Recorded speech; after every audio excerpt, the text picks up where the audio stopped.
اعوذ باللہ من الشیطان الرجیم بسم اللہ الرحمن الرحیم نحمدہ ونصلی علی رسولہ الکریم۔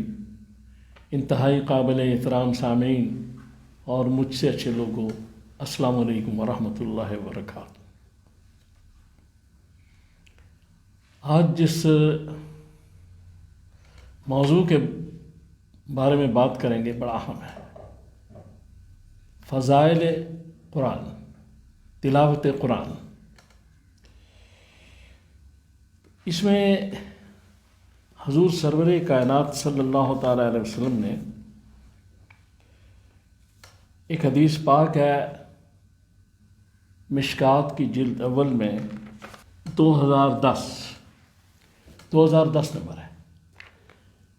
یہ متفقن علیہ حدیث ہے۔ اس میں کہا گیا ہے کہ حضور صلی اللہ تعالیٰ علیہ وسلم فرمایا کہ جو شخص ماہر قرآن ہے وہ فرشتوں کے ساتھ ہوگا، اور جو قرآن مشکل سے پڑھتا ہے، اٹک کے پڑھتا ہے، اس کو 2 ثواب ملیں گے۔ یعنی مفسرین کہتے ہیں کہ ایک اس کے اٹکنے کا، محنت کا، اور ایک اس کے پڑھنے کا۔ پھر ایک حدیث پاک ہے، یہ دارمی اور ترمذی میں، یہ بھی مشکات کی اسی جلد میں، اس کا نمبر ہے 2024۔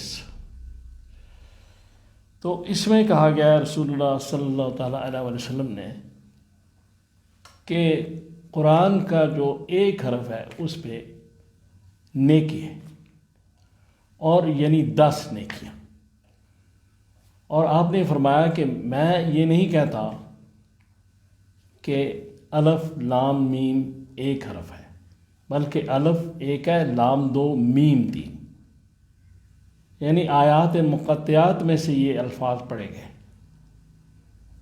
تو اس سے ظاہر ہوتا ہے کہ قرآن کا پڑھنا اتنا اہم ہے کہ آیات مقطعات تو کوئی بھی نہیں سمجھتا اللہ رسول کے علاوہ، لیکن اتنا مقام ہے، اتنا ثواب ہے کہ کوئی شخص اگر بغیر سمجھ کے بھی، سمجھنے کے بغیر بھی قرآن پڑھ رہا ہے تو اس کو بھی ثواب ہے۔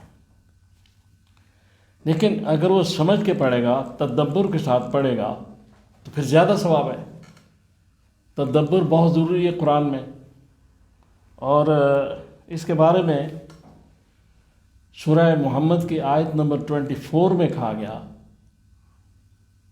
کہ آپ لوگ قرآن پر غور کیوں نہیں کرتے، تدبر کیوں نہیں کرتے؟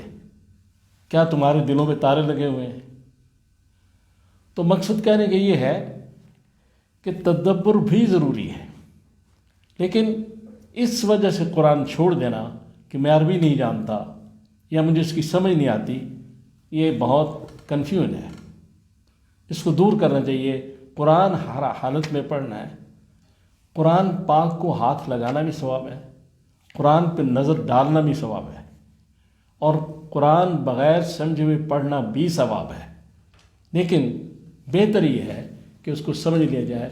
کم از کم ہم جو نماز میں سورہ فاتحہ پڑھتے ہیں یا دوسری تسبیحات، ان کا ترجمہ یا اتحیات وغیرہ کا ترجمہ ہمیں علم ہونا چاہیے۔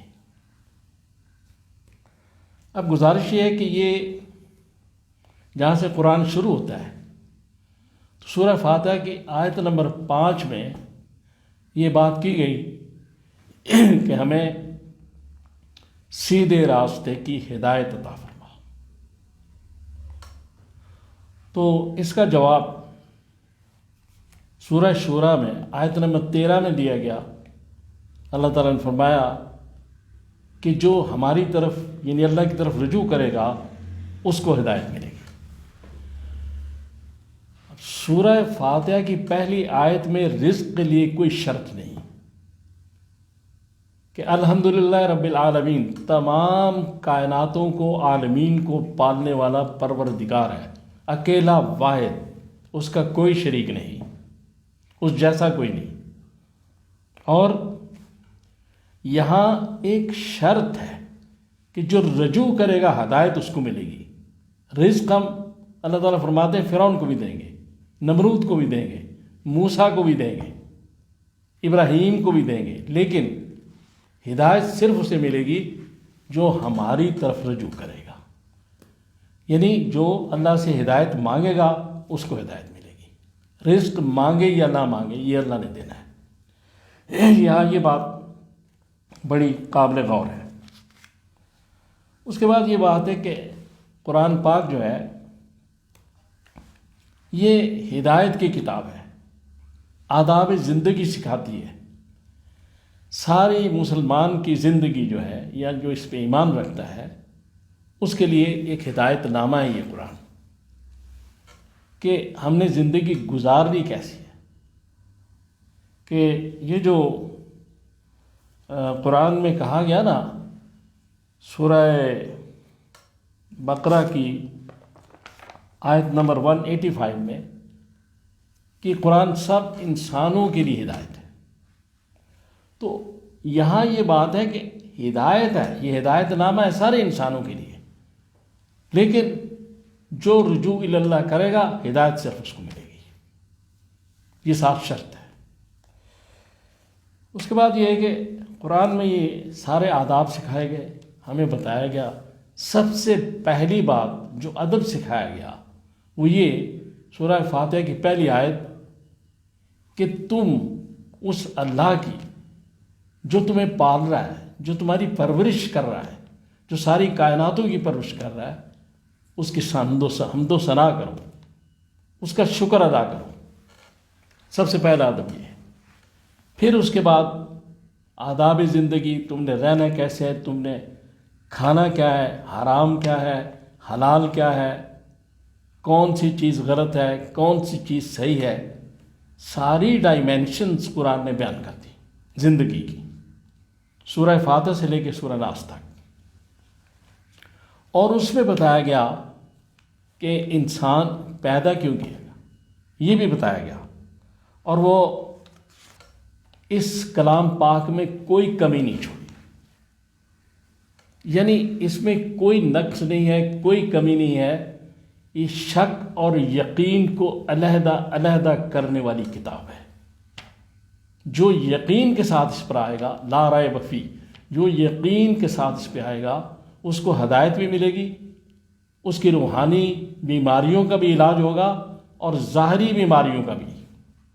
کہ ایک حدیث پاک میں حضور صلی اللہ علیہ وسلم نے فرمایا کہ سورہ فاتحہ جو ہے نا وہ ہر بیماری کی شفا ہے۔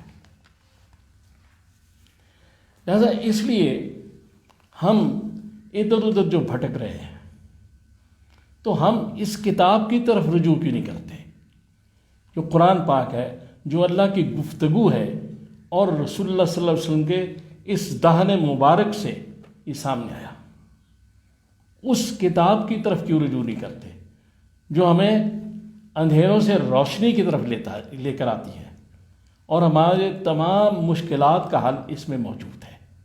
ہم اس کی طرف توجہ کیوں نہیں کرتے، اس کتاب کی طرف، قرآن کی طرف، اس کو سمجھتے کیوں نہیں، اس پر یقین پورا رکھ کے پھر اس کو سمجھنا اور اس سے ہدایت حاصل کرنا۔ اور اگر قرآن پاک جو ہے یہ پڑھا جائے گا تو 1 حرف پر 10 نیکی، وضو کے ساتھ پڑھا جائے گا، احادیث کی روشنی میں یہ بات ہے کہ وضو کے ساتھ پڑھا جائے گا تو 1 حرف پر 25 نیکیاں، اور نماز میں پڑھا جائے گا تو 1 حرف پر 50 نیکیاں۔ اب اس طرح یہ ملٹی پلائی ہوتے ہیں نیکیاں جو ہیں۔ جیسا ہمارے گھر میں کتاب موجود ہے، ہر مسلمان کے گھر میں، لیکن اس کی طرف توجہ نہیں دی جا رہی، اس کو چھوڑ دیا گیا ہے۔ جو قرآن میں رسول اللہ صلی اللہ علیہ وسلم فرمایا نا کہ اس دن قیامت والے دن حضور اللہ سے کہیں گے کہ یہ وہ میری امت ہے جس نے قرآن کو چھوڑ دیا تھا۔ تو اس لیے ہم قرآن کی طرف رجوع نہیں کر رہے، قرآن کی طرف آ نہیں رہے، اور ہمیں قرآن کو سمجھنا بھی چاہیے۔ اللہ تعالیٰ یہ توفیق بھی عطا فرمائے کہ ہم قرآن کو سمجھیں، اس پہ عمل بھی کریں۔ یہ جو بعض لوگ کہتے رہیں گے طوطا مینا کی طرح رٹ کے قرآن پڑھنا، کوئی اس کا فائدہ نہیں، غلط بات ہے۔ فائدہ 1 ارب بھی بغیر سنٹری فنڈ میں 10 نہیں کیے ہیں، لیکن اس کو سمجھنا بہت ضروری ہے، اس پہ تدبر بہت ضروری ہے، چونکہ انسان نے اپنی ساری زندگی جو ہے وہ اس کتاب کے مطابق گزارنی ہے، جو ہمیشہ کے لیے ایک معجزہ ہے حضور سرور کائنات صلی اللہ تعالیٰ علیہ وآلہ وسلم کا۔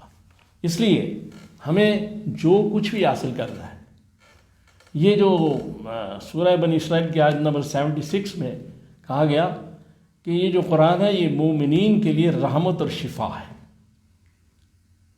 تو اس لیے اگر ہم ایمان رکھتے ہیں، اگر ہم مسلمان ہیں، کلمہ گو ہیں، تو اس کتاب کی طرف توجہ پوری دینی چاہیے۔